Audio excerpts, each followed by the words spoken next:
ঢাকা মাওয়া এক্সপ্রেসওয়ের Dhaleshwari toll প্লাজায় বেপরোয়া বাসের ধাক্কায় প্রাইভেট কার ও মোটরসাইকেল দুমড়ে মুচড়ে ৬ জন নিহতের ঘটনায় বাসের মালিক ডাব্লিউ ব্যাপারীকে গ্রেপ্তার করেছে পুলিশ। গতরাতে মাদারীপুরের শিবচর থেকে তাকে গ্রেপ্তার করে হাইওয়ে পুলিশ। পুলিশের অতিরিক্ত ডিআইজি আকম ও আক্তারুজ্জামান বসুনিয়া দুপুরে মুন্সিগঞ্জ হাসাড়া হাইওয়ে পুলিশ ফাঁড়িতে সংবাদ সম্মেলনে এই তথ্য জানান। এ সময় তিনি আরও জানান, ত্রুটিপূর্ণ বাসটি দুর্ঘটনার আগের দিন গ্যারেজে থেকে বের করা হয়। বাসটির ফিটনেস ছিল না, রোড পারমিটও ছিল না।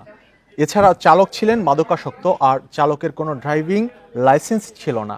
এর আগে এ ঘটনায় বাস চালক নুরুন্নবী সহ 2 জনকে আটক করা হয়। পরে জিজ্ঞাসাবাদ শেষে অপরজনকে ছেড়ে দেওয়া হয়।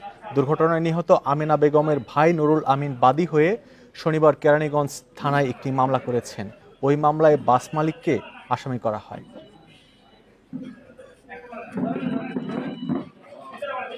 এই অপরাধের কারণেই তাদের অবহেলা, তাদের অনৈতিকতা এবং তাদের যে অসতর্কতা, অনিয়ম এবং এই আইন না মানার যে তাদের যে টেন্ডেন্সি, সেখান থেকেই সেই সমস্ত প্রেক্ষিত বিবেচনায়